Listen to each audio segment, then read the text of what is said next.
Olá, muito bem-vindo a mais um vídeo. Eu sou Elon, sou professor de Química e hoje vamos falar sobre o acidente que ocorreu na cidade de Beirute, no Líbano.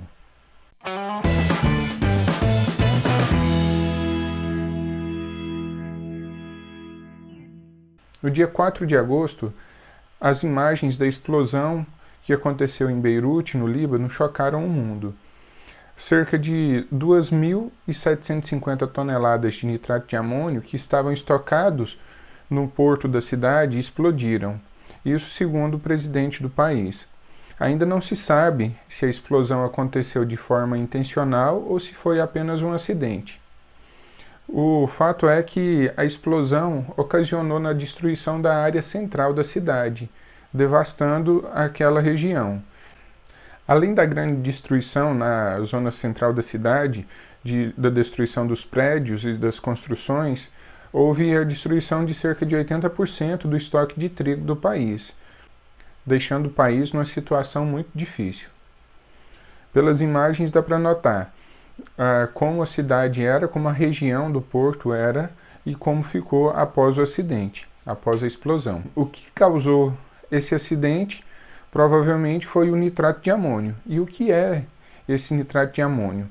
Ele é um fertilizante. A sua função principal é ser utilizado como fertilizante, porque ele é um composto rico em nitrogênio.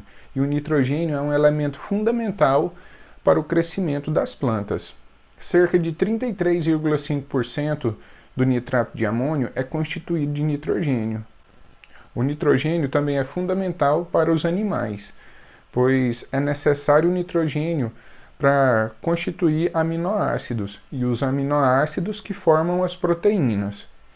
O nitrato de amônio é um sal branco e pode ser comprado em lojas agrícolas, em quantidades pequenas. É seguro o seu uso, desde que se tome algumas precauções. O nitrato de amônio é um sal.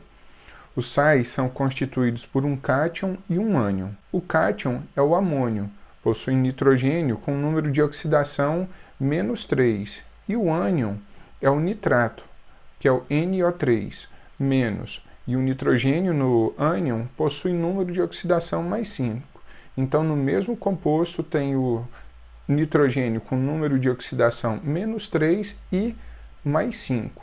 Antes de continuar falando do nitrato de amônio, vamos ver as características de um bom explosivo. São 3 características que o explosivo precisa ter para que ele seja efetivo.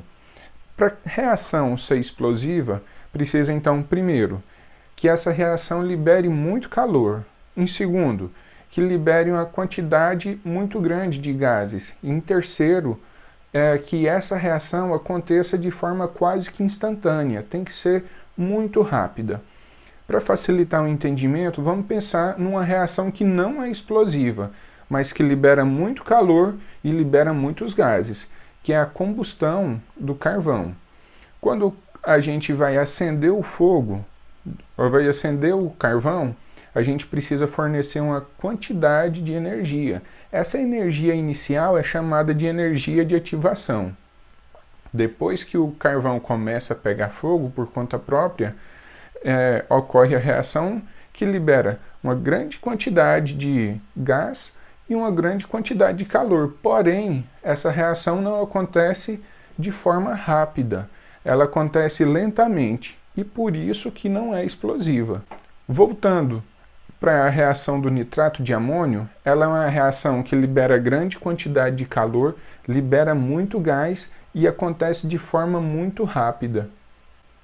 Olhando para a equação balanceada do nitrato de amônio explodindo, a gente precisa de 2 mols de nitrato de amônio sendo aquecido a 300 graus. Essa é a energia de ativação.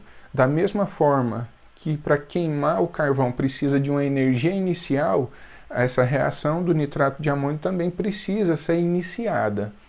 E depois que ela começa, forma então nitrogênio gasoso, oxigênio gasoso e a água no estado de vapor. Então note que que o reagente dessa reação é um sólido e todos os produtos estão no estado gasoso. Então ocorre uma expansão muito grande. um aumento do volume, e isso causa explosão quando acontece de forma muito rápida, que é o caso dessa reação química. Nesse acidente em Beirute, podemos notar que ocorreu um incêndio antes da grande explosão que teve.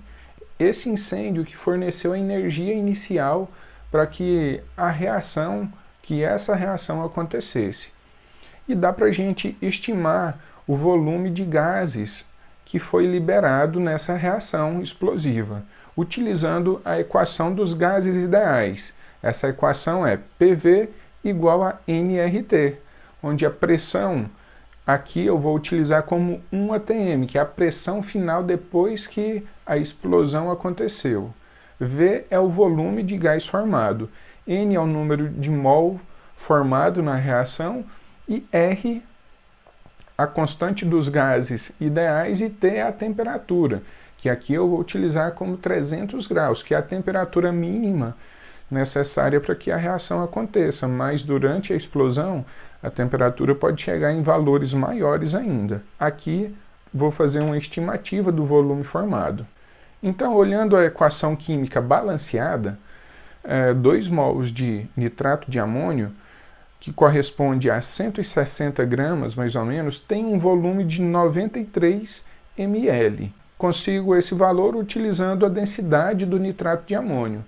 Como todo sólido se transforma em gás, o volume desse gás formado a partir dos 93 ml de sal é de 330 litros, um aumento de 3.500 vezes aproximadamente. É um aumento muito brusco e muito grande do volume. Ressalto aqui que esse não foi o primeiro acidente que aconteceu com o nitrato de amônio. Em 1947, no dia 16 de agosto, ocorreu uma explosão no Texas, numa zona portuária também. E o acidente que aconteceu lá foi considerado um dos maiores, tirando as explosões das bombas nucleares. E esse acidente deixou 581 pessoas mortas. Outro acidente também aconteceu na cidade de Tianjin, na China, na noite de 12 de agosto de 2015, recente. Nesse acidente também foi provocado por nitrato de amônio numa zona portuária. Com detalhe, além do nitrato de amônio, tinha carbureto estocado próximo do nitrato de amônio. E iniciou um incêndio. E esse incêndio foi combatido com água pelos bombeiros. Só que tem um problema. O carbureto, quando misturado com água, libera acetileno. O carbureto é muito utilizado em oficinas para fazer soldas de acetileno. O acetileno formado provocou um aumento maior ainda do incêndio e provocou cerca de 2 explosões. Nesse acidente, pelo menos 173 pessoas morreram e 700 pessoas ficaram feridas.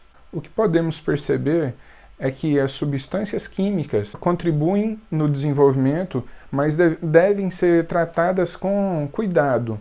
O nitrato de amônio é um sal seguro de ser utilizado na agricultura. Deve-se tomar cuidado no transporte e no estoque, no armazenamento desse sal. Quais cuidados devem ser tomados? Deve-se armazenar quantidades pequenas, para que, se acidentes acontecerem, não tenham proporções grandes. E ele deve ser estocado em locais que a temperatura não chegue a valores muito altos. E outro cuidado é não deixar junto de outras substâncias que sejam inflamáveis, para que se evite incêndios que possam ativar a explosão do nitrato de amônio. Se gostou desse vídeo e quer obter essas informações em PDF, é só clicar no link que está logo abaixo aqui na descrição, ou então escanear o QR Code aqui do lado, e o download já vai iniciar. Muito obrigado e até o próximo vídeo.